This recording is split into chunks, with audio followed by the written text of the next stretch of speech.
Hi, this is the voice, Michael Chiavello. You're listening to the Premium Oddscast, hosted by leading MMA odds maker Nick Kalikas, fight scientist and author of Fightnomics Reed Kuhn, and MMA journalist Brian Hemminger. The absolute best UFC betting info, hits, statistics, and analysis from the most respected authority in mixed martial arts betting, MMAOddsBreaker.com.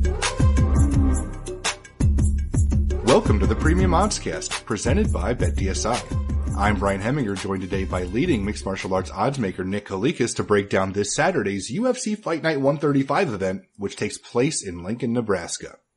If you're unfamiliar with our format, Nick and I will break down the fight card from top to bottom, providing extensive analysis and a pick for each fight after doing our film study for the event.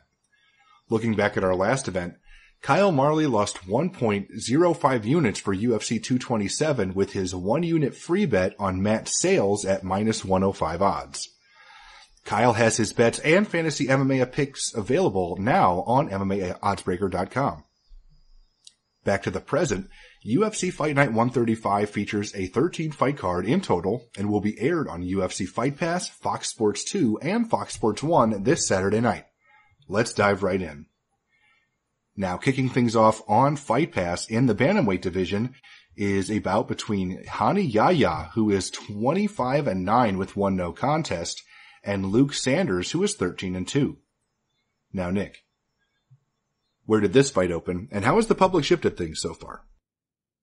Yahya opened minus 215, the comeback on Sanders, plus 165. And looking over at our sponsored sportsbook, betdsi.eu, currently it's Yahya minus 120, the comeback is minus 110 on Sanders. So, needless to say, action came in on Sanders as the underdog, Yahya getting a lot of respect. Sanders hasn't really been performing up to par thus far in his UFC career, although he is finally coming off of a W in the UFC, which it's surprising that it took him 3 fights in to, well, I shouldn't say 3 fights in because he did have a win in his debut over Blanco that was very impressive, but he had a couple setbacks in a row before the Patrick Williams win recently. And it's surprising because Luke Sanders is a legit fighter at bantamweight. I mean, one of the prospects that I thought would come into the UFC, make some waves right away, which he did again in his debut, a impressive win over Blanco.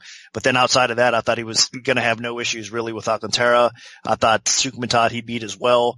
So he had a couple, like I said, setbacks and disappointments to the point where I think most of the fans out there don't really know how good Luke Sanders is.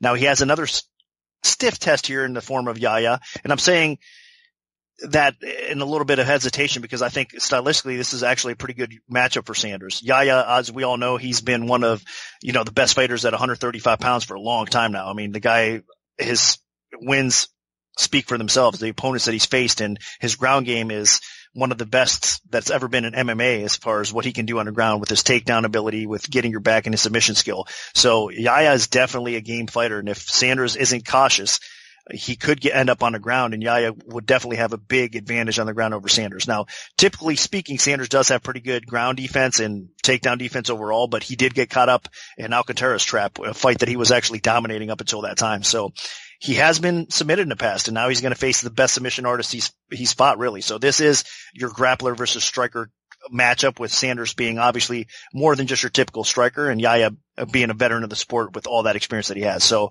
I think it's pretty clear here. If Sanders could keep it upright, he's going to be able to outpoint Yahya on the feet to the point where I think he actually gets a knockout win over Yahya. Yahya's a pretty tough guy. He's only been KO'd a couple times in his career, but I think this is a great matchup with Sanders' speed, with his ability on the feet, his striking ability, especially early on. I think he clips Yahya and hurts him, and then probably puts him out and takes home the W from there. So my pick is Luke Sanders to continue his winning ways and get the best win of his career over a very game and dangerous Rani Yahya. And I agree. I mean, Hani Yahya is a fighter that has really embraced his faults. I mean, he knows that he's not much of a striker. He stopped really trying to improve that part of his game enough. And he just focused on getting better at wrestling, getting better at holding top position when you do get people on the ground. And he's embraced it, and he's been paying off. I mean, Yahya has had some very impressive performances inside the octagon. He went on a very nice run where he was just beating people left and right. He's won 6 of his last 7 fights. That's really impressive. And he's been doing it by getting fighters to the ground and earning submissions. before, I mean, he used to just try to out-grapple people, and for the most part, he was going to decision a lot of the time, but 5 of those wins have been by submission, so that is 4 of those wins have been by submission, so that's very impressive. And the last 2 in particular, Russell Doan, Henry Briones, I mean, he just gets these guys to the floor and has been taking care of business. So, if he does put Luke Sanders on his back, Sanders could be in trouble. Now, Sanders is extremely well-rounded. He's a talented striker. He has excellent wrestling. He's a good grappler. He just makes mistakes. Like, he has these brain farts inside the octagon, whether it was getting clipped and getting hurt and beat by guys that he should not be losing to, or leaving his leg out for Yuri Alcantara to pull off a knee bar when Sanders probably won the first round 10-7 against him. Sanders is capable. He just has to quit making these silly mistakes in fights. And he was a lot more composed in his last fight against Patrick Williams. And we saw him go out there and, he outstruck Williams. He landed some takedowns. I mean, it wasn't as one-sided dominant of a performance as you were hoping, but he still got the job done. And that's kind of what he needs to do here. I mean, he doesn't need to do too much. He doesn't need to leave himself exposed to a potential takedown opportunity from Yahya. He just needs to outpoint Yahya over the course of 3 rounds, not leave himself exposed for a takedown or a submission attempt, and he should be in good shape. So, and I think that's what he does here. But again, you always have to have a little bit of that fear in the back of your head when you're picking Luke Sanders, because he might make that mistake. But I am going to pick him to win. Now, moving up to the lightweight division, we have Drew Dober, who is 19-8 with 1 no contest, taking on John Tuck, who is 10-4. Now, Nick, what's the MMA oddsmaker's perspective on this one? Dober open minus 175, the comeback on Tuck plus 135. Looking over at Bet DSI right now, it's Dober minus 210, the comeback on Tuck is at plus 170. So a little bit more action coming in Dober's way. He seems to be the consensus side for this as far as the MMA community and whatnot goes. It is hard to argue that, honestly. I mean, it's hard to depend on Tuck. That's what it comes down to. I think both of these guys you have to be concerned about from time to time, because I think both of them are extremely skilled and have a ton of potential and a ton of talent, as they've showed in the past.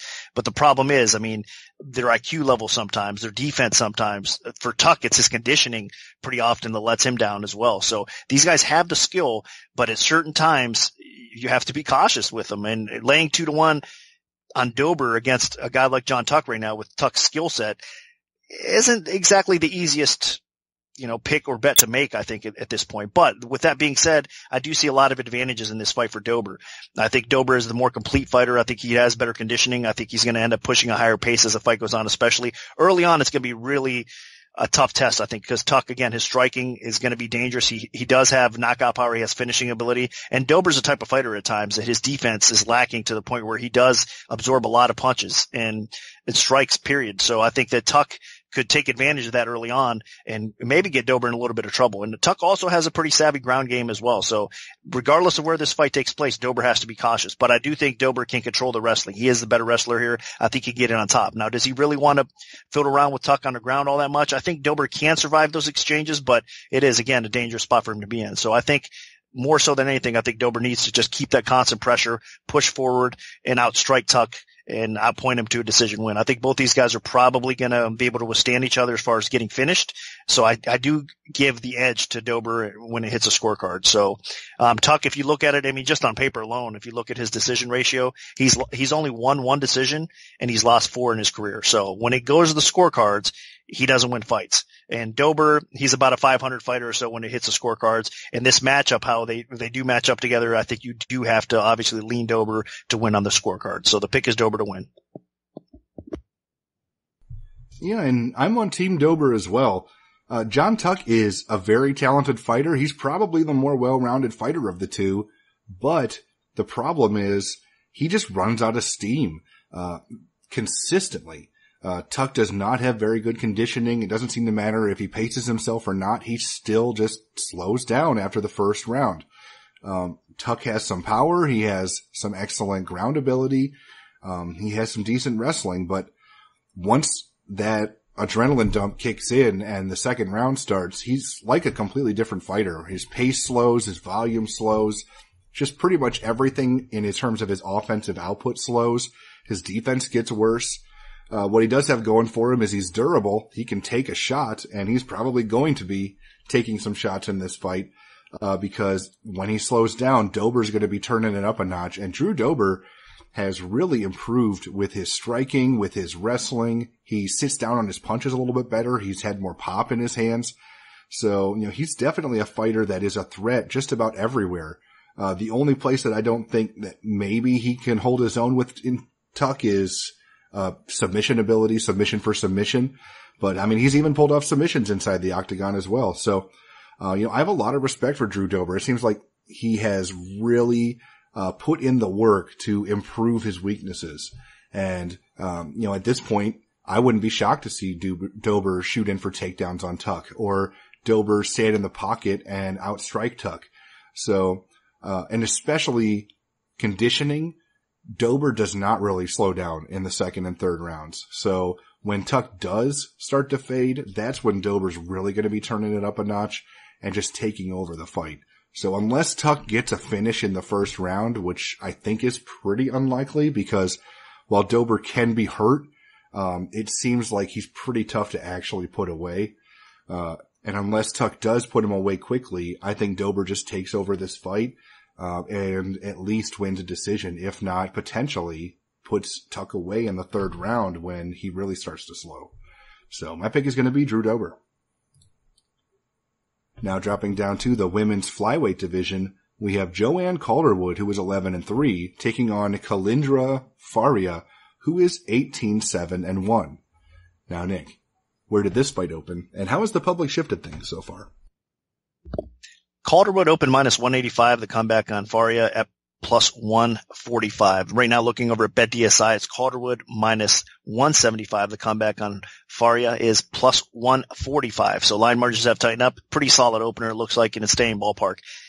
Another tough fight. I mean, the good thing is Calderwood is moving up to 125 pounds. So off the rip, I like that for her, because I think she's performed obviously pretty well, and that's the right weight class for her, because I think 115 pounds is just too much of a weight cut for her, and I think she's too small for 135 pounds. So since they brought flyweight in for the ladies, I think this is the home for Calderwood, and I think we're going to see some really good things from her in this division. It's wide open for a lot of ladies.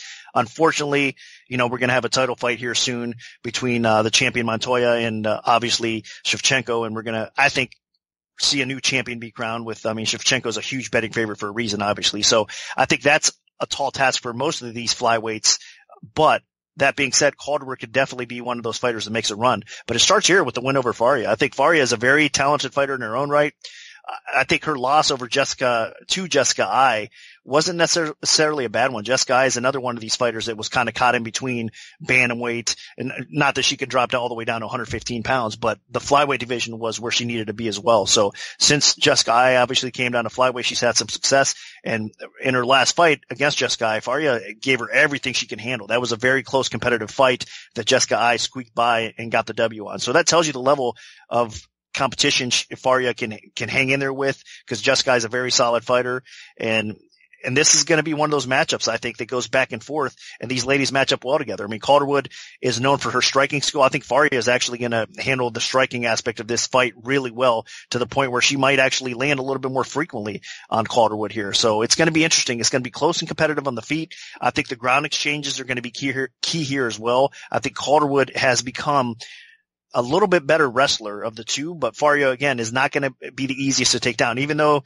she's been taken down in her recent fights, I think it's still going to be kind of a struggle for Calderwood to get her down to the ground. But with all that being said, I still give the slight edge to Calderwood, because I think, again, on the feet, it's going to be relatively close. I think these ladies will both have their moments here. I think Calderwood will just push a little bit of a higher pace, mix things up, get a takedown or two, and steal a very competitive, close, hard-fought battle here. So I do think it's a dog or pass situation in this spot here. I wouldn't necessarily lay almost 2-1 over, a girl like Faria, because I do think she's underrated and underestimated here slightly. So it's a dog or pass situation in my opinion, but I got to lean with Calderwood as far as the pick goes.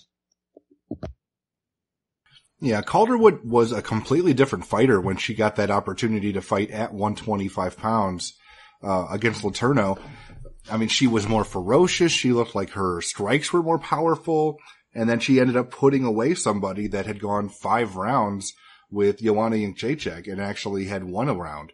So, I definitely feel like this is definitely the right move for Calderwood. At 115, maybe the weight cut was too much. Maybe, there was some extenuating circumstances, but she just wasn't quite as vicious in the UFC at 115 as she was in her early days in Invicta.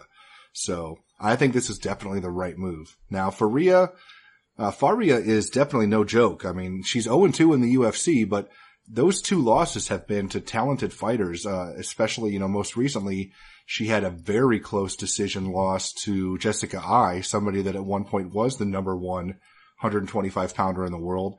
And then, Barella also in the UFC debut. So, I think Faria is definitely a threat. She has talented, striking abilities. She could go to the ground if need be. So I think that there's definitely, this is not a cakewalk fight, even though Faria is 0-2 in the UFC. But Calderwood should win it. If she stays composed on the feet, if she is the aggressor, then she should be in good shape because she has some good power in her hands. She mixes it up well with her kicks, with her knees and elbows in the clinch with her Muay Thai. Calderwood is definitely a violent fighter when she has everything clicking. And if she does have everything clicking, I think that she should definitely win this fight. And she can also mix it up with takedowns as well. Now, that might not work against people that can throw up really quick arm bars that has cost her in previous fights. But I don't think Faria is really much of a submission threat. So I think Calderwood should get the better of the stand-up exchanges and can potentially take this fight to the floor as well. Plus, Calderwood really, even though she's moving back up again to 125, she's really not going to be giving up much size. They'll be about the same size. So I think this is Calderwood's fight to lose. I think she does put the pressure on Faria and she gets the job done. So my pick is going to be Calderwood. Now moving on to the Fox Sports 2 prelims. In the welterweight division, we have Mickey Gall, who is 4-1, taking on George Sullivan, who is 17-6 with 1 no contest. Now, Nick, what's the MMA oddsmaker's perspective on this one? Mickey Gall opens minus 245, Sullivan at plus 175. Right now, looking over at BetDSI, we're seeing minus 370 on Mickey Gall. The comeback, 270 on the other side on Sullivan. So people fading Sullivan big time with a young, popular fighter in Gall that is coming off of a setback in his career, the first of its kind, really, because he was an undefeated prospect coming into that fight against Brown. So Gall looking to rebound here against an aging veteran in Sullivan, which is basically close to having 1 foot out the door, honestly. Let's not make any mistakes about that. So this is a kind of a feeding type of fight for the UFC matchmaking wise, while they're feeding a young gun, a savvy veteran to get an impressive win over his resume. But the point being, this is a tough matchup. I mean, it's not the easiest matchup for Gall because Gall still has a lot to improve on in his MMA game. Now, obviously, the highlight of Gall's game is definitely his ground game. He doesn't have the best wrestling, but he does have some takedown ability and he's able to get the fight to the floor at times. Sullivan, typically speaking, is not the easiest guy to take down, especially, for most of his career and even the early stages of his UFC career. But as of late, Sullivan's takedown defense has failed him. He definitely looks like a declining fighter. So if Gall's going to get this fight to the floor, it's probably going to happen at this time. The timing is probably right for him because, again, Sullivan hasn't really been performing to the best of his ability right now. So I understand the matchmaking here. I mean, get Gall the win over a guy like Sullivan that does on the ground tend to have some submission defense issues, and Gall, obviously, like I said, highlights his submission ability more than anything else. So it's set up for him to get the W here, but if Sullivan can make this one of those grueling fights that he has in the past for people. I mean, Sullivan used to be a tough guy, man. He used to be one of those outs that you didn't really want to get in there with. He kind of reminds me somewhat, not right now, obviously, because like I said, he's declining, but kind of a Barberina type of fighter, a guy that could take a lot of punishment, was hard to take down, a grinder that's in your face, that is just going to be a very difficult out. But that's not the case as much with Sullivan lately. So I think this is a good matchup for Gall, and he probably is going to get the job done. But as far as the betting window goes, there's no way that Gall should be at this price right now. I mean, almost 4-1 over a veteran like Sullivan when a guy is still developing like Mickey Gall is not a good price. So it's definitely a dog or pass situation where the line is now. But I do think that Gall probably gets this fight to the ground and ends up winning this fight as well. So even if he has to take some abuse and punishment to get to that point, I still think the chalk probably wins here. So this is a tough one to bet, but it is another probably dog or pass situation here. Because again, if Sullivan shows up and he shows any type of form that he used to in the early part of his UFC career, he can win this fight. So I'm not counting it out. So that's why it's a dog or pass situation. But I do think Mickey Gall, again, this matchup is catered for him to win. And I think he probably does get it done, but I'm not as confident as the current odds indicate. That's for sure. Yeah. And I'm going to side with Gall as well.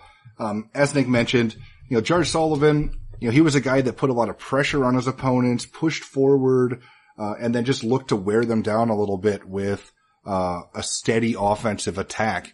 And it worked against guys that didn't have great footwork. It worked against fighters that didn't have amazing conditioning.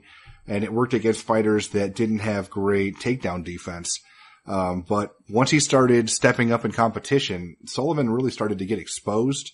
And that's about the time that he ended up getting caught by USADA and being suspended for a year. And when he returned, he did not look like the same guy. Like Sullivan, did not look very good against Nico Price. I mean, he got taken down in that fight repeatedly. It was Price looking to pass his guard and submit him. And Price actually end up submitting him. So, and that was the first time we'd seen Sullivan inside a cage fighting in about 2 years. And I mean, he looked rusty. He looked slow. And you got to remember he is 37 years old.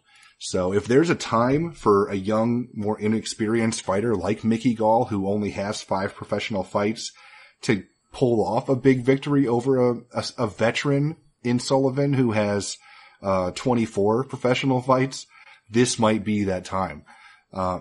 Gall is clearly the younger fighter. He's a little bit longer. He's a little bit taller. He should have some more, explosive quickness. So even though Gall doesn't have the greatest wrestling, he does have a very, very good ground game. So if Gall can shoot in and put Sullivan on his back, which I do think he's capable of doing, then he's going to be in good shape.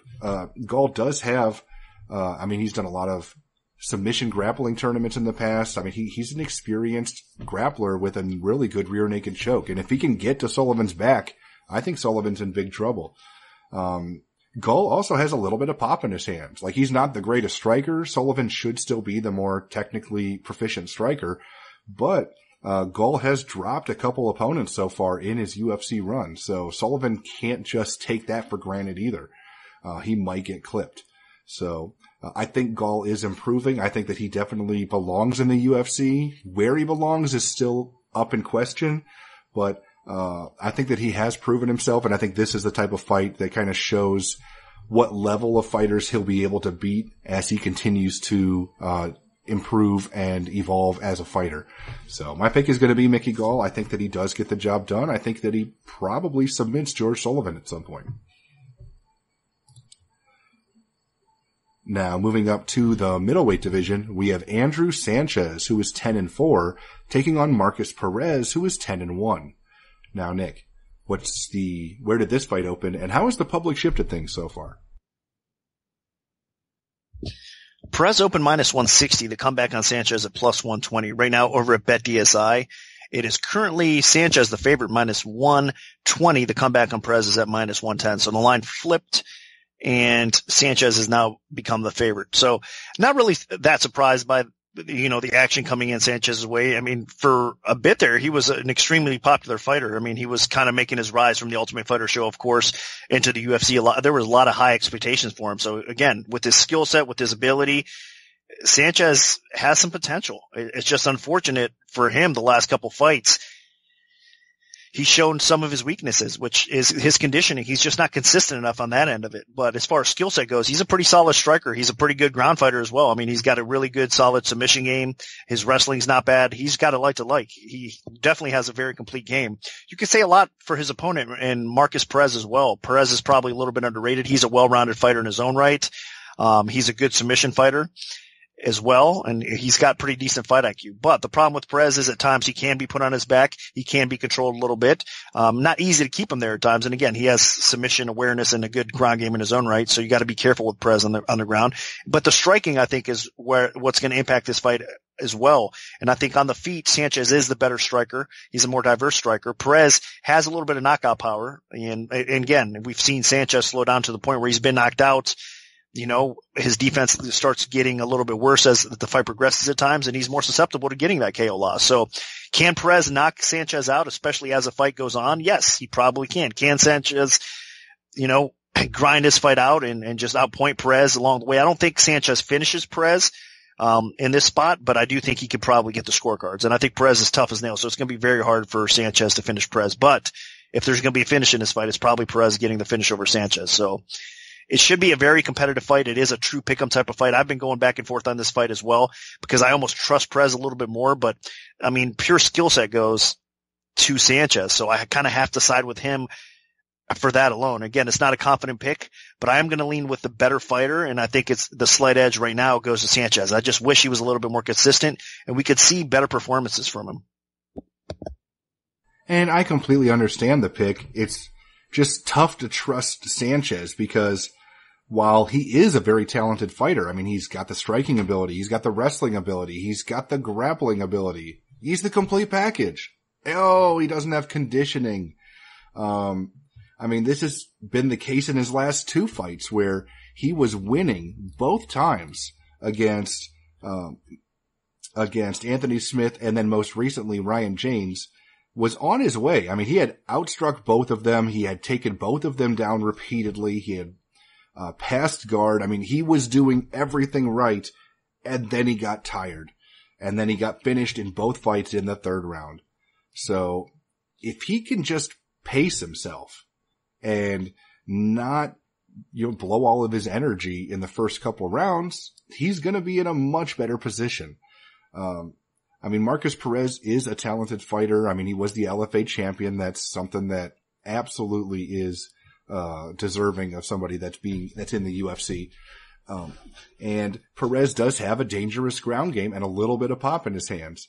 Now, I don't think that Perez is an elite fighter, and Sanchez should be able to neutralize Perez's ground game, and he should be able to neutralize Perez's striking unless he gasses. So, basically, the way I see this fight is Sanchez is as good, if not better, than Perez in just about every area of the fight, as long as his conditioning holds up. So if Sanchez paces himself, he should win. If he pursues the finish, doesn't get it, and then gets exhausted, there's going to be an opportunity for Perez to pull something off. So I'm hoping that Sanchez has learned some valuable lessons from those most recent embarrassing defeats when he basically pulled defeat out of the jaws of victory. But I think that Sanchez gets the job done here. I think he's learned his lesson, and I think that he paces himself, and I think he at least wins a decision. So my pick is going to be Andrew Sanchez. Now, dropping down to the bantamweight division, we have Corey Sandhagen, who is 8-1, taking on Yuri Alcantara, who is 35-9 with 1 no contest. Now, Nick, what's the MMA oddsmaker's perspective on this one? Alcantara opened the favorite. He opened minus 175 to come back on Sandhagen at plus 135. And right now, looking over at BetDSI, it's minus 225 for Sandhagen. Alcantara's plus 185. So this is definitely the worst opener on the entire card and the biggest move so far that we've discussed. And it's not even that much of a shocker. I mean, I know that Alcantara is coming off of a very impressive win over Soto, which was a much needed win for him. But that being said, again, we're talking about declined fighters, and that's exactly what Alcantara is, unfortunately. I mean, the guy, I believe, is 38 years old. He's faced a lot of high caliber competition throughout his UFC career. Even before he made it to the UFC, he's had a lot of fights. So the guy is even older than 38 years old in MMA years, in my opinion. And you have Sandhagen coming in here as the young gun. He's only 26 years old. The guy has looked pretty impressive so far from what we've seen on him, between obviously the Contender Series performances, or LFA, I should say, as well. And then of course his official UFC debut against Austin Arnett recently when he got the win in the second round. That was pretty impressive as well. So you've seen what kind of ability a guy like Sandhagen has. He's pretty well rounded. He's a really good striker. Again, I think more than anything else, it's his pressure and it's his kind of killer instinct that he pushes a high pace with, that he can be dangerous. And with his knockout ability and the pace that he pushes, I think is going to give Alcantara a lot of problems, because Alcantara, again, we know in his past he's had cardio issues. He hasn't been very consistent in that aspect as well, and he does tend to fade as the fight goes on. And decisions are not really, again, all that friendly to Alcantara in the past either. So I think this fight, Alcantara is going to be a pretty tough guy to finish. I think if there is a finish in this fight, it could go realistically either way. I could see, Sandhagen maybe knocking Alcantara out, even though Alcantara is a hard guy to finish, or I could see Alcantara possibly finishing Sandhagen, catching him. I mean, we've seen that time and time again from Alcantara. When you count him out, he comes out with a head kick or he comes out with a submission win. He's pretty dangerous in that aspect. So Sandhagen cannot take him lightly. But I think the way they match up right now, again, the timing is everything. And I think Sandhagen is just the wrong type of fighter for Alcantara at this point. So I think Sandhagen is going to get a huge win here. He might even get a stoppage. If not, I think the cards are his if he hits the scorecards and he wins by decision. So I think Sandhagen just basically outpoints Alcantara. But I think the pressure he puts on and the pace that he's going to set here, he's going to be a very dangerous opponent for Alcantara as well. So I like what I see, and I understand the matchup here. And that's why we're seeing the early action flip the line from Alcantara to Sandhagen being a solid favorite. And I think it's about right, because again, timing is everything. Alcantara is on his way out. Sandhagen's kind of one of these new young guns that keeps on improving and is getting experience, and this is a much needed win for him in a way that will solidify him in the UFC. So I think Sandhagen does get that win. So the pick is Sandhagen, maybe inside the distance. Yeah, Yuri Alcantara, you got to remember, he's getting older. Granted, he's been getting older for a long time now, but it does seem like, even though in his last fight he pulled off that quick stoppage victory over Joe Soto, it seems like it's happening a little bit more often now. I mean, Alejandro Perez outworked him over the course of 3 rounds, won a close decision. Brian Kelleher submitted him. And we do know that, Alcantara is always capable of those quick explosions of violence. I mean, you saw it, against Brad Pickett. You've seen it, repeatedly throughout his career. I mean, he is always capable of that really quick explosion, land something nasty, jump on a submission, and try to pull that off. But we've also seen him start to take some punishment. I mean, Luke Sanders was absolutely obliterating him in the first round before Sanders made that mistake and allowed Alcantara to pull off a submission. So I think that, Corey Sandhagen, being a young, fresh, exciting striker that pushes a very high pace, it's going to be difficult for Alcantara to keep up with him. You're going to see Sandhagen landing some nice strikes. I mean, he's accurate. His defense is good. He is capable of shooting in for takedowns. Granted, Alcantara is a step up from his most recent opponent, but still, I think Sandhagen is an exciting young fighter that has a decent chance of pulling off a significant victory here over a savvy vet in Alcantara. Alcantara does not push a very high tempo. He kind of sits back and waits for that moment to pounce. And if he sits back too long, Sandhagen's just going to style all over him over the course of 3 rounds, if not earn a stoppage victory at some point. So I think this is Sandhagen's fight to lose. Alcantara probably needs to either clip him with a big power shot on the feet or get this fight to the floor. And I'm just not sure or convinced that he'll be able to do it. I mean, Alcantara is always capable, but will he actually do it? I don't think so. So I'm going to side with Corey Sandhagen. Now moving on to the preliminary card headlining bout in the welterweight division, we have James Krause, who is 23-8, taking on Warley Alves, who is 13-2. Now, Nick, where did this fight open, and how has the public shifted things so far? Alves open minus 230, the comeback on Krause at plus 170. Right now, looking over at BetDSI, it is currently Alves minus 390. The comeback is plus 290 on Krause. So a big move. Again, I actually think the opener was probably a little bit more appropriately set. I mean, Krause should not be this big of a dog, even though the matchup will be a tough one for him. I understand. I mean, Alves has pretty good submission defense, so that should neutralize Krause's submission ability here. I don't think Krause subs Alves here. And then the striking should be in favor of Alves as well. I know that Krause fights long at times, and he is going to have a little bit of a reach advantage over Alves, and he does mix things up well on the feet. He's a very dangerous opponent in that regard, but I still think that Alves probably is the harder hitter of the two, and he pushes a little bit more of a pace aggressively than we're going to see from Krause at times, especially early on in the fight. And I think Alves can actually control and hold Krause up against the cage and kind of make this a dirty fight as well. So I think Alves can have more effective strikes landing on Krause. Krause does get busted up a little bit more easily than Alves does as well. So I think Alves is going to look good in that area. And then I think on the ground, Alves could probably neutralize Krause there as well. So he does deserve to be the favorite in this fight, but Krause is a very dangerous opponent. And I think what's improved the most in his game as of late has been his ability to wrestle as well. So if Alves does tend to slow down, we've been talking about consistency. He's another fighter that I think one of his biggest flaws is that he goes so hard early on at times that as the fight progresses, he does tend to slow down. Even though he's looked a little bit better, I guess, recently, I still have my doubts about Alves' cardio and conditioning, especially if he's in a really tough fight.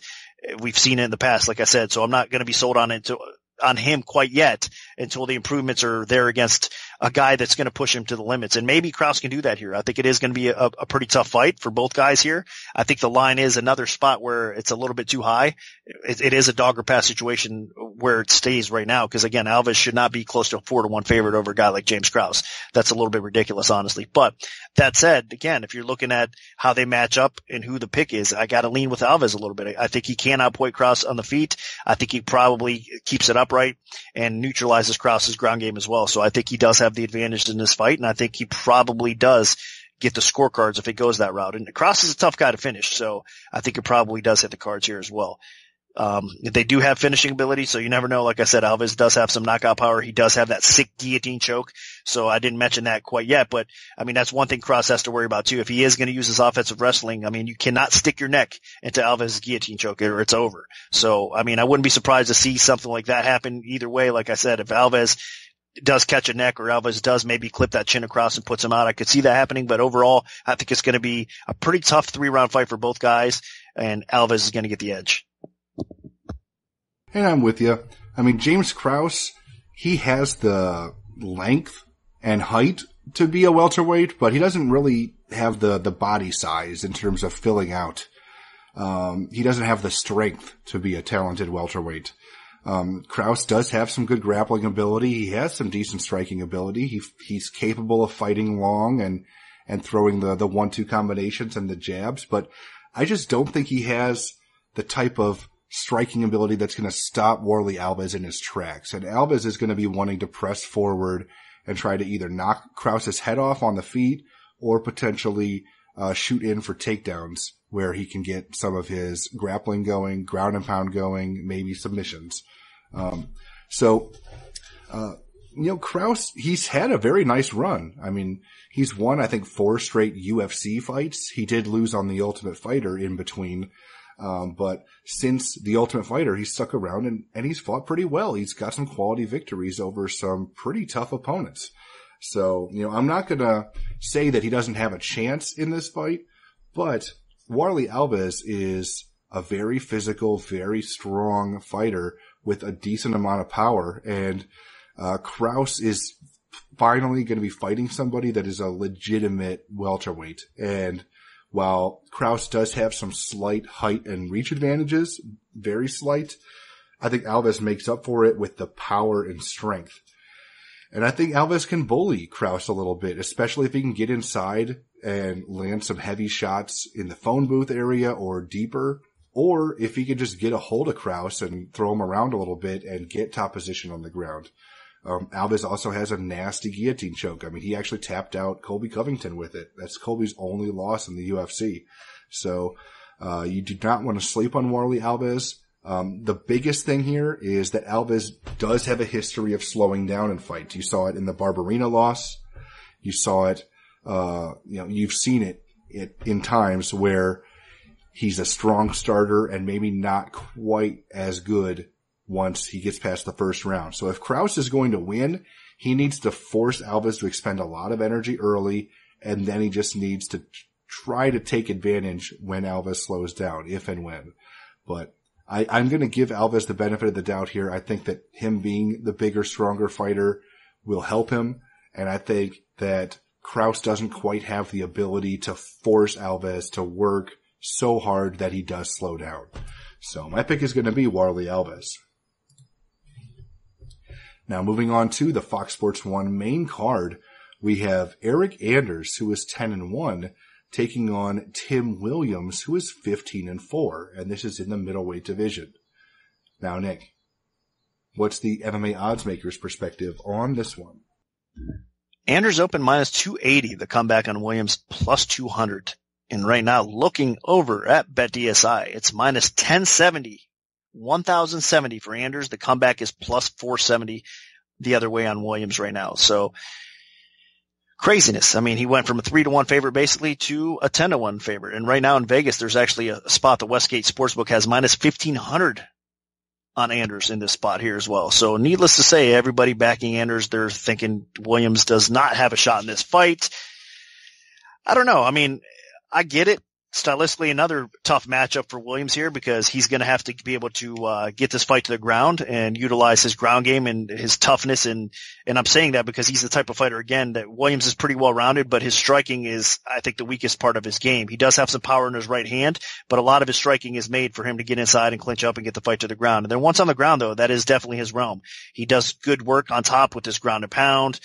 He has a good submission game, obviously, as well. So he's very dangerous and very capable of ending fights, especially on the ground. And he's fought some very decent competition. I mean, so the guy's no slouch at all, and that's why the line should not be around 10-1 right now. I understand it being a solid line for Anders, but man, ridiculous where the betting public has taken this thing.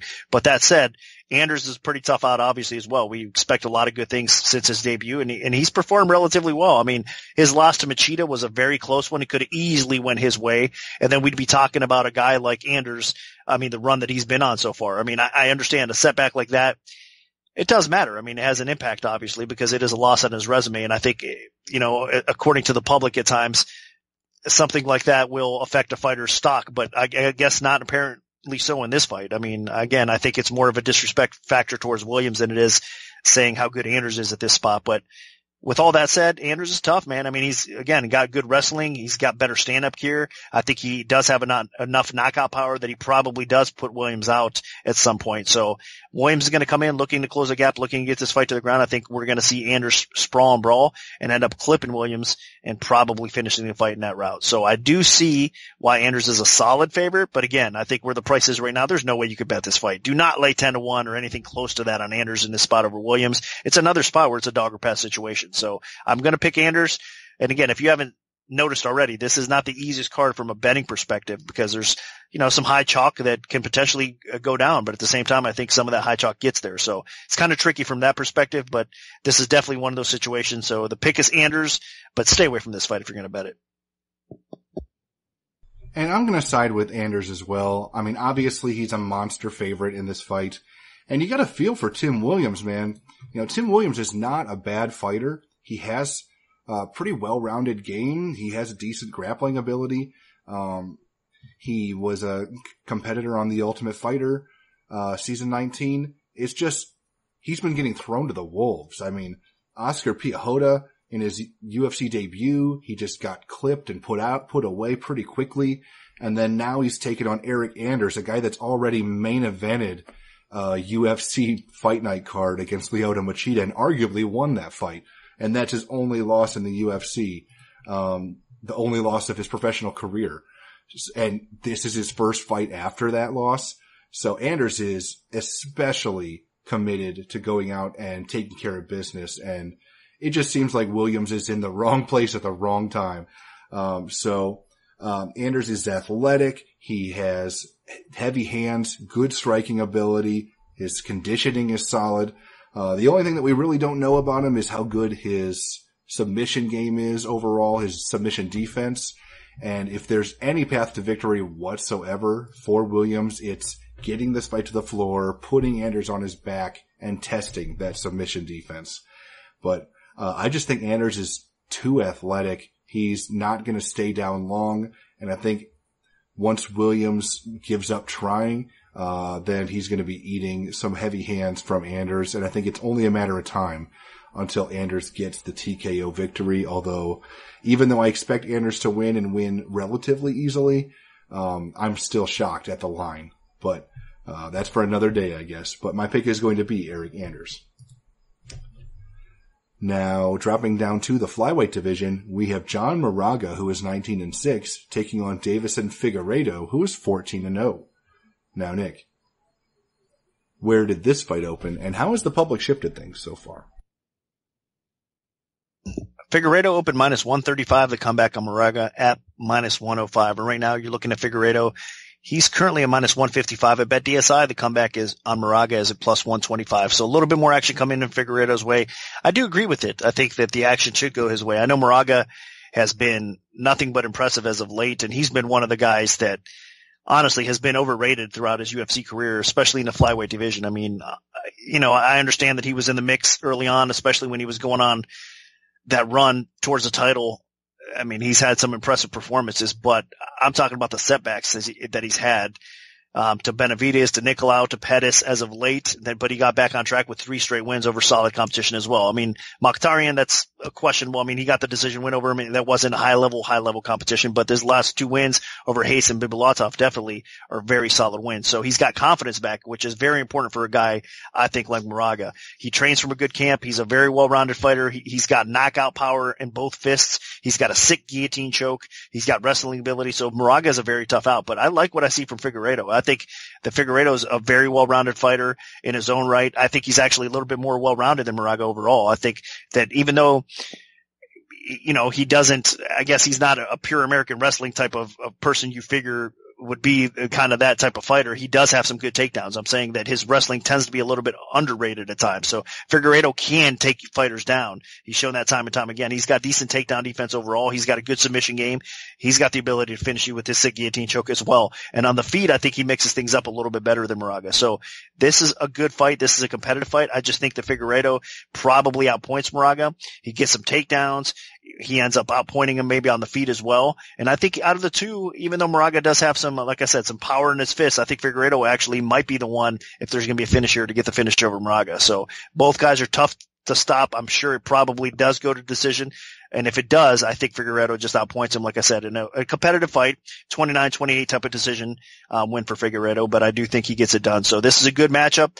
Moraga coming in on momentum and Figueiredo getting a very stern test, and he's going to keep his momentum going, though, I think. And he's going to be knocking on that door for a potential title shot down the road. So we'll see how that all plays out. But Figueiredo is my pick, and I think he does get it done over Moraga.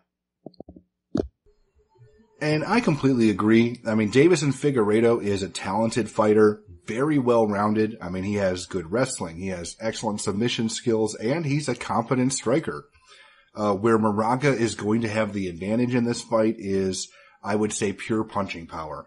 Moraga has shown that he can hurt people, and then he has definitely shown that he can halt some prospect hype.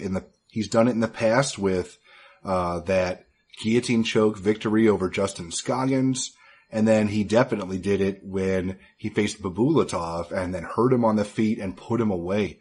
That one was shocking. I think a lot of people thought that Bibulatov was the next coming. He was going to be the guy that potentially could get a shot against Demetrius Johnson, and Moraga derailed that hype train in a hurry.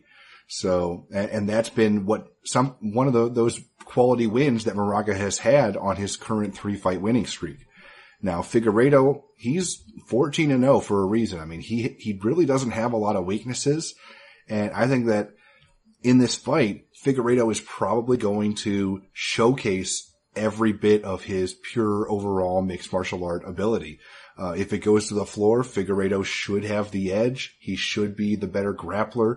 He should be threatening with submissions, working for sweeps.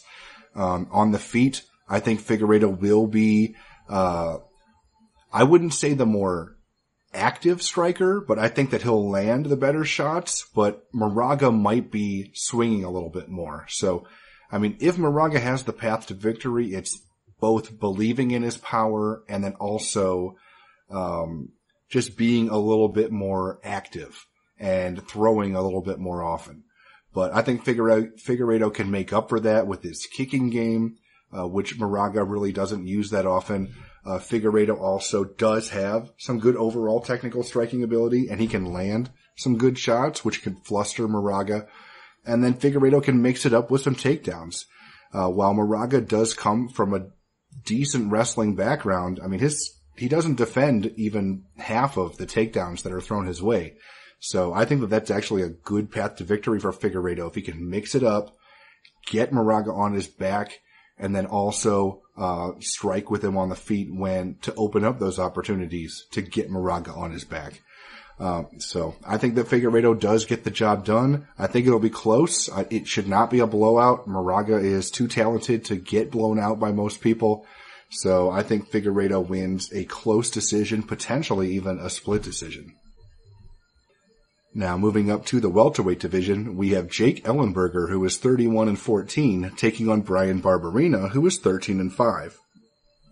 Now Nick, what's the MMA oddsmaker's perspective on this one? Barberena opens minus 285. The comeback on Ellenberger plus 205. And right now looking over at BetDSI, it's Barberena coming in at minus 510. So there's more minus 450s across the board. I'm looking at the Don Best screen right now, and at BetDSI it's currently minus 510. The comeback on Ellenberger is plus 360. So you'll see lines between 400 and 500 on this fight for Barberena being a solid favorite. And obviously it was bet up from the original opener here. Man, crazy if you think about it. I mean, Ellenberger is the type of fighter that obviously at one time was a true welterweight contender. He was one of the hardest hitters in the division, one of the most feared fighters in the division. I mean, he's had a heck of an MMA career, and it's just kind of sad to see him be an underdog to a guy like Barberena. No disrespect to Barberena, but Barberena is a very good, solid gatekeeper type of fighter. He's not really a title contender what we think about. Now, that's not disrespecting Barberena because, again, I mean, these days, especially in the welterweight division, if you're some type of gatekeeper, that's not necessarily a bad thing. I mean, you're going to probably keep your roster spot for a while, and you're a very solid fighter. So that's exactly what Barberena is. And he's going to give Ellenberger everything he's got. And that's not a good thing with a declining Ellenberger at this spot. Again, I know the thing you can't count out with Ellenberger, he still does have some power and he still has all that experience. So it doesn't take much for a guy like Ellenberger to land that one punch or to get that finish. But the truth is, his chin isn't as good as it's been. He's not as dependable as he used to be in the past. We all know that. And the decline is real. I mean, the wars that he's been through in his career, his age, everything is kind of catching up to him. Barberena is the fresher fighter. I know there's not a big age gap between the two, but still, I mean, as far as MMA years, there really is. There's more than a 4-year gap there. So I do think that Barberena probably gets rid of Ellenberger along the way. Even if Ellenberger starts off doing relatively well, I think eventually Barberena is the type of fighter that's so tough and he's so durable and he's so dependable that he's going to probably find a way and find that one punch or that one strike that puts Ellenberger out again. So he's only coming off of a fight about 3 months ago too, a loss that, to Saunders. I'm not sure where Ellenberger is at this point. Why is he getting back in there so quick? I don't know. There's a lot of questions and concerns here for Ellenberger for sure. But as far as a fighter, you definitely have to respect what Ellenberger's done, like I said, throughout his career.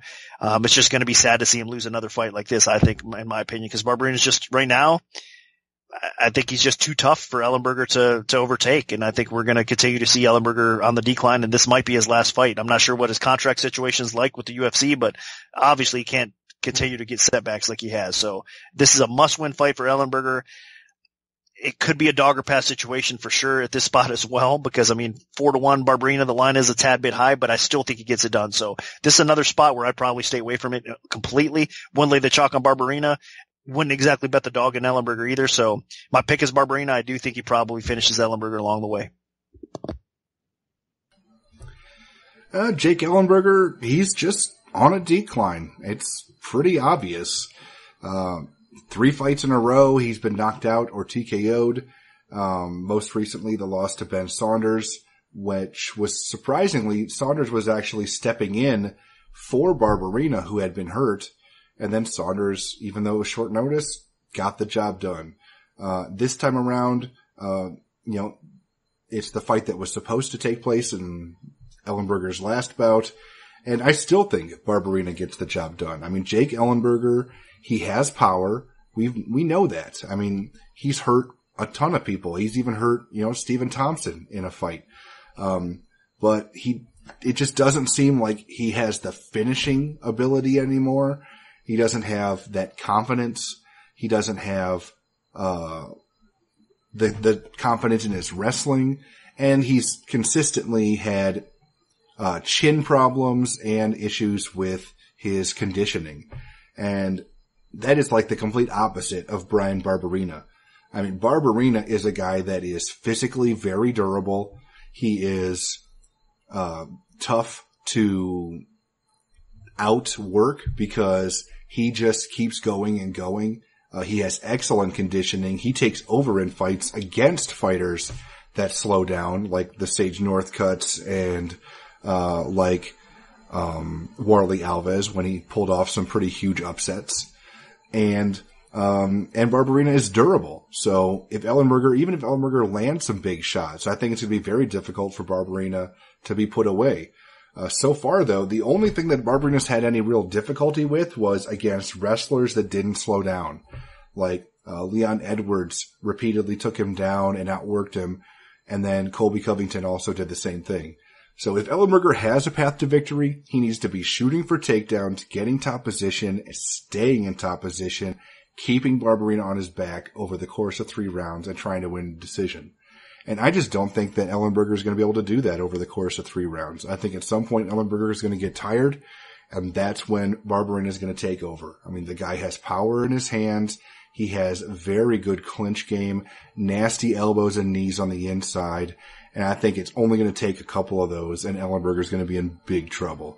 So I think it's only a matter of time before Ellenberger slows down, and then that's when Barberena takes over, and he probably adds a 4th knockout to Ellenberger's knockout loss streak. So I'm going to side with Bryan Barberena. I think he gets the job done. Now, dropping down to the women's strawweight division, we have Courtney Casey, who is 7-5, taking on Angela Hill, who is 8-4. Now, Nick, where did this fight open, and how has the public shifted things so far? Hill opened -175. The comeback on Courtney Casey at +135. Right now, looking over at BetDSI, it is currently Hill at -130. The comeback, even money on Casey. So line margins have tightened up a little bit. More action coming Casey's way.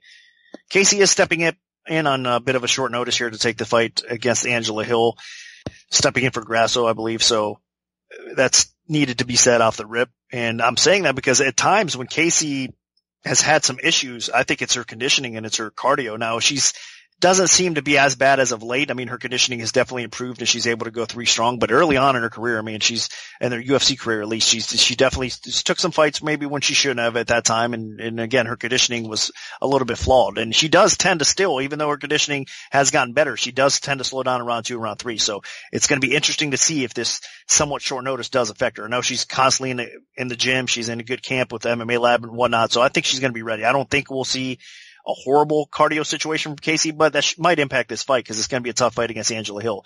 So stylistically, this is a really good fight. Angela Hill obviously is known for her striking skills. She's become a better mixed martial artist than only her striking. I mean, she has decent takedown defense. Her ground awareness continues to improve. She is getting better in that regard, but still she's levels below Casey when it comes to the ground aspect of things. So she definitely needs to keep this fight upright, and have success on the feet against Casey. Casey is hittable. She does have an aggressive striking game. Even if she doesn't get the fight to the floor, she pushes forward. She punches pretty hard as well. You can't take her lightly in that regard, but she does not defend her face as well as you liked her to. So she does get marked up along the way. Hill is a very talented striker, one of the best strikers Casey's faced thus far. So I think Hill is going to have success picking Casey apart along the way, but Casey's forward pressure is going to make it interesting as well. And especially with the state of MMA judging, we don't know how they're going to score things. So I think personally, this is going to be a very competitive fight. I think Hill is going to edge this fight out, but Casey's definitely going to put up a fight and she's going to push forward. Like I said, she's going to make this a close competitive decision. I think Hill edges it 29-28 type of situation. If there's going to be a finish in this fight, it's probably Casey, finishing Hill on the ground. I don't think it's going to take a lot of time for Gaethje if she gets proper position on the ground to get rid of Hill. I think Hill has improved that ground aspect, but she still has some weakness there that hasn't been as glaring as of late. But this is a fight that we might see a little bit more problems for Hill. So we'll see. I mean, like I said, we'll see how it all plays out, but I do think it's a dangerous spot for both ladies. It's a good fight. I like the matchmaking here as well, but I think Angela Hill's striking and her ability to keep this fight upright for her should come through here. Now, again, if not, Gaethje gets the fight to the ground. She's able to get Hill down. It's going to be interesting to see if she can survive. But the pick has to be Hill here. I think that she's improved enough to probably keep this upright. I do think that she is going to be in a better position as far as her conditioning goes. And I think if she can survive early on in round 1, she probably wins at least round 2 and round 3 and gets a card. So the pick is Hill to get this W over Gaethje. Yeah, and I think Angela Hill is just the better striker in this contest. Hill fights at a higher pace. I think she's the more technical striker. I think that she has a little bit more pop in her hands. What Gaethje has going for her is she's better on the ground. Hill definitely is capable of being exposed there. She's lost decisions due to wrestling and takedowns, and she's been submitted before. Gaethje also has a little bit of reach and size advantage here. So Hill is going to have to fight smart. She can't leave too many openings. She can't overexpose herself when she's on the offense. So I think what'll happen here is if Hill can stay composed and fight at proper distance and not leave huge openings, I think she can outpoint Gaethje over the course of 3 rounds. We've seen Gaethje get worked over on the feet by superior strikers. And we've seen Hill get worked over on the feet by superior strikers, but I'm talking like elite strikers Hill has problems with. Gaethje's had problems with, mid-level strikers as long as they were able to, actually get in a rhythm. Felice Herrig outworked Courtney Gaethje to win a decision. Michelle Waterson outworked Courtney Gaethje on the feet, help her win a decision. So as long as Hill can keep this fight standing, as long as she doesn't get taken down and put into a choke or an armbar or whatever that Courtney Casey's capable of doing, I think that Angela Hill can win this fight. I think that she can hurt Gaethje on the feet. I think that she can land some solid strikes. And I think over the course of 3 rounds, she's going to outpoint and outwork Gaethje, and I think really touch her up to the point where there's visible damage on Courtney Gaethje's face. And I think that that'll help Angela Hill get the job done and win a decision. So my pick is going to be Angela Hill. Now moving on to the co-main event of the evening in the featherweight division, we have Michael Johnson, who is 18-12, taking on Andre Fili, who is 18-5. Now, Nick, what's the MMA oddsmaker's perspective on this one? Johnson opened -165 to come back on Fili at +125. Right now, looking over at BetDSI, it is currently Fili as a favorite -120 to come back on Johnson -110. So the line flipped gradually. A little bit more action started coming in Fili's way, and then again, it just kind of flipped recently as well. So it'll be a pick-em type of fight back and forth. I wouldn't be surprised if it flips back towards Michael Johnson. I mean, Johnson is the type of fighter that does get some respect, and since he's been down to 145 pounds, I'm not so sure that's the best case scenario for him right now, honestly. Obviously he suffered his debut at 145 pounds, a loss to Elkins. All it took is one takedown for him. And typically speaking, Johnson does have pretty decent takedown defense. I mean, he's a wrestler at heart. He's got that wrestling background, but obviously he's known for the power in his hands. I mean, the guy has definitely a ton of knockout power and the ability to finish fights. And you can see that some of the fighters he's beaten on his resume at 155 pounds are outstanding. So Michael Johnson, and he's been, honestly, throughout his career, he's been underrated to the point where he's been a cash machine for me as well. I've been able to pick him up at good prices throughout his career. But here against Fili, I don't like it. I don't like him again at 145 pounds. I think the weight cut actually hurts him a little bit more. And I think the improvement of Fili's game overall is significant. I mean, Fili's gotten to the point where his wrestling is something you do have to worry about. Obviously, we all know that Fili is a pretty solid striker in his own right. He mixes things up well. Of course, that chin is a little bit suspect and his defense on the feet is a little suspect. So Johnson might be able to exploit that because that's obviously his strength. Again, pushing forward and trying to knock people out is what Johnson does best. And Feely might be susceptible to getting clipped and getting put out there. But as far as pure skill set goes, out of the two, and especially being at 145 pounds, I lean a little bit more towards Feely because I do think that on the feet it's going to be close. And I don't like the weight cut for Johnson. I think he's more susceptible to takedowns in this weight class as well. So I think Feely, his wrestling has improved to the point where I wouldn't be surprised at all if he's able to get Johnson to the floor, whether it's a trip or a quick double leg or single leg or something of that nature. And if he does, I think he could do a lot of damage on the ground as well. And I think he might even submit Johnson. So again, Feely's really not known for his crazy submission offense, but he does have enough here, and he's smart enough here to get the fight to the ground and know what to do once it's there and to exploit Johnson's weakness. So I think both these guys are going to obviously look to stand and bang a little bit, but I think Feely's going to be the smarter fighter here. He's going to look to mix things up a little bit and get this fight to the ground, and ultimately it's going to probably win it for him. Even if he doesn't get the submission win over Johnson, I think he probably does enough to edge out the scorecards here as well. So this should be a fun fight. I mean, both guys, again, love to stand and bang and put on some exciting performances, so I'm looking forward to it. I just can't back Johnson here. I think, my head's pointing towards a Feely win, and I think that it's probably the right side here as well. So the pick is Feely to get the W over Johnson. An 0-2 start for Johnson at 145 pounds. Again, I think it was a mistake for him to make the weight drop. While I do think that it might have been a mistake to drop to 145 for Johnson, I still think he's capable of getting some quality wins here. You got to look at who he's beat so far in his MMA career. Yeah, he's had some serious letdown performances. Most recently, the debut loss to Elkins, but before that, he knocked out Dustin Poirier at lightweight. He knocked out, he won a decision against current interim champ Tony Ferguson. He won a decision against Edson Barboza. 3 of the top 5 lightweights on the planet that he had quality wins against. So against Andre Feely, there is nothing Feely does in terms of his striking that Michael Johnson isn't prepared for. Johnson should be the better striker by a wide margin. The biggest issue with Johnson is, he did get in that crazy war with Justin Gaethje, took a lot of damage. Before that, he took a lot of damage against Khabib. So then he decided to drop down a weight class. Maybe he just felt like he was facing some very physically strong, dangerous guys, and he wasn't quite getting the job done, and he wanted to be the bigger guy again.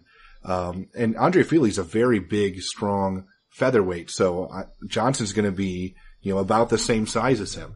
So, it's not like Johnson's going to have a size advantage here, but Johnson will be able to get his striking going as long as this fight stays upright.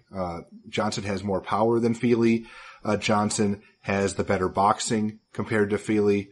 I would also say that, while Johnson doesn't have the greatest chin, I think that his chin's a little bit better than Feely's. We've seen Feely get touched up pretty good against some talented strikers, and I think that Johnson could definitely repeat that. While Johnson's takedown defense isn't amazing, it actually is better than Feely's. Johnson has, 80% career takedown defense. So, when he's not fighting elite wrestlers like Khabib or, a Darren Elkins who has strong wrestling, I think that he will be able to stuff the takedowns of Feely. Feely only has a 45% accuracy with his takedowns. So, while Feely is dangerous and he, has lost less fights than Johnson, he's taken less damage over the course of his career than Johnson. I think this is a winnable fight for Johnson. I think that he does get the job done here. I think Johnson outworks Feely over the course of 3 rounds, potentially gets a knockout. If the power translates at 145 pounds, Johnson should be very dangerous. So I'm going to pick Michael Johnson. I think that there is a decent chance that he gets a stoppage victory at some point in this contest. So Johnson is my pick. Now moving on to the main event of the evening. In the lightweight division, we have Justin Gaethje, who is 18-2, taking on James Vick, who is 13-1. Now, Nick, where did this fight open, and how has the public shifted things so far? Fight opened exactly a pick on Vick -115, Gaethje -115, and right now it's Vick -140 over at BetDSI. The comeback on Gaethje's at +110. Got a little bit higher at one point as well. And of course, Vick, a pretty popular fighter, especially amongst the Twitter MMA community or whatnot. He's a pretty smart guy. A lot of people like him, and it's hard not to like the guy. He's got a good personality. He's into MMA betting, all that stuff. So, From the community aspect of things, he's definitely a beloved fighter, and that's pretty cool to see. And then as far as skill set goes, man, Vick has improved a lot. I mean, from his time on The Ultimate Fighter, I thought this guy had a special potential. I mean, with his physique and his skill set. I mean, the guy has a wrestling background and his length in the division as well to go along with it. And then his jiu-jitsu skills. And he's coming from a good camp in Lloyd Irvin's. A lot of good things to like about Vick and some of the impressive wins that he's had. And especially his recent run. I mean, he's been nothing but impressive. Some solid competition. His win over Duffy, his win over Trinaldo.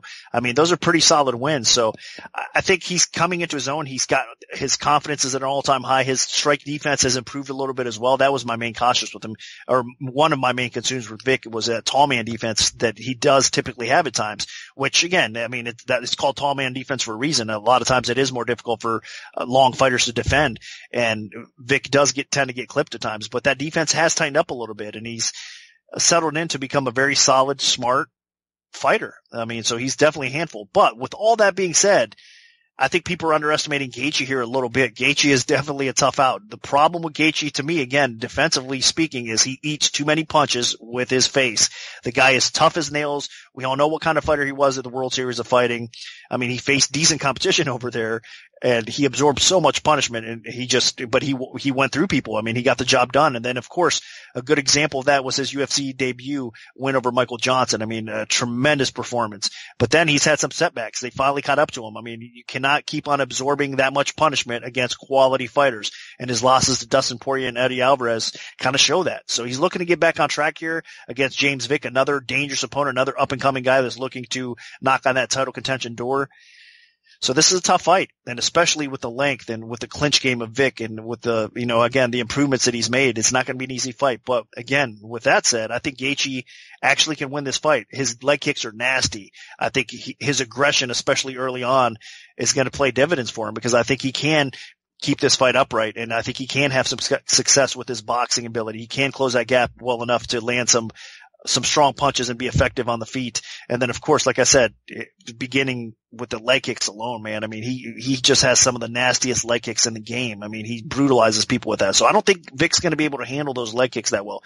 I don't think Vick's going to be able to handle Gaethje's pressure and power that well either. So I think this is a good spot for Gaethje to get back a lot of the momentum he's lost in his recent couple fights and get back some of that respect from the fans out there. But he does have to start fighting a little bit smarter. There's no way he can continue at the highest level to take that kind of punishment that he has, or he's going to, continue to end up suffering knockout losses, unfortunately for him. So this is an important fight for Gaethje. Hopefully he does fight a little bit smarter, because I am going to pick him to win. I think, again, between his leg kicks and his striking ability and the wrestling background that he has, I think this is a tough stylistic matchup for Vick.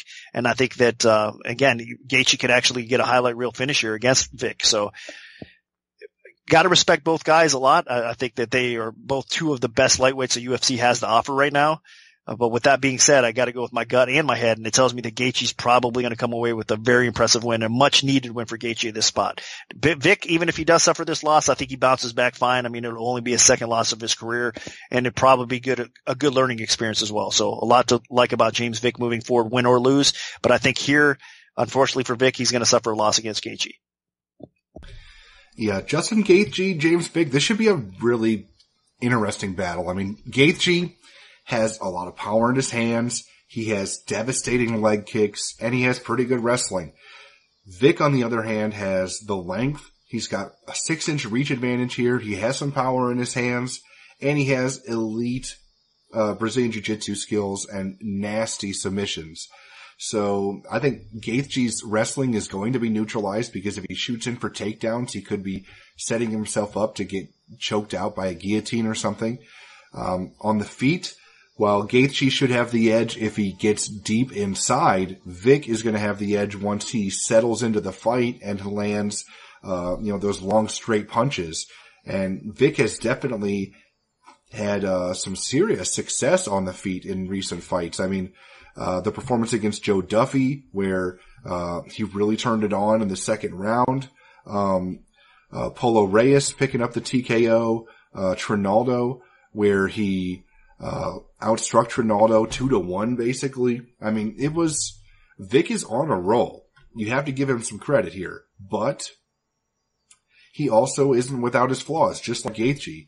While Gaethje's biggest flaw is his defense and the fact that he absorbs 10 strikes per minute, which is just hilariously awful, for Gaethje. Vick's just as bad in terms of when he does absorb a shot. I mean, he does not handle it well. I mean, I will never forget, the fight where Vick went in and finally took on somebody that had some good pop in their hands and some decent striking ability in Beneil Dariush, and Dariush just lit Vick up and got a first-round knockout.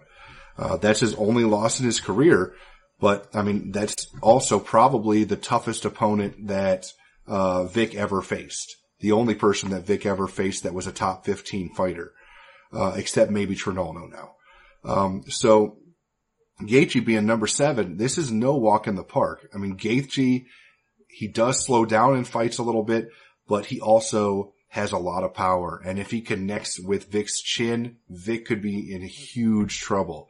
Also, we've seen Gaethje really do some damage with those leg kicks, and that matters in a 5-round fight. You saw the damage he was doing to Dustin Poirier's legs in that last fight. I mean, Poirier was having trouble standing, and it's shocking that Poirier was able to land that combination and finish the fight because of the damage that Gaethje had done to his legs. So, with Vick having that long frame, I think he could be eating some serious leg kicks during this fight. And if Gaethje can commit to those, instead of just trying to brawl and have a crazy exciting fight, which he might still do, because that's just how he fights. I mean, this guy cannot have a boring fight. But as long as Gaethje can finish off combinations with leg kicks, he's going to do some serious damage to Vick's legs, because Vick is more worried about protecting that chin. And while he's doing that, he's not going to be protecting his legs as much. He doesn't check kicks as well. So I think Gaethje is going to really tear those legs apart, and then that will set up everything else. So once Vick starts to slow down with the leg kicks, Gaethje could either go for the kill with the leg kicks and try to get a TKO that way, or with Vick not being as able defensively, that could open up some big headshots as well. So I'm going to side with Gaethje.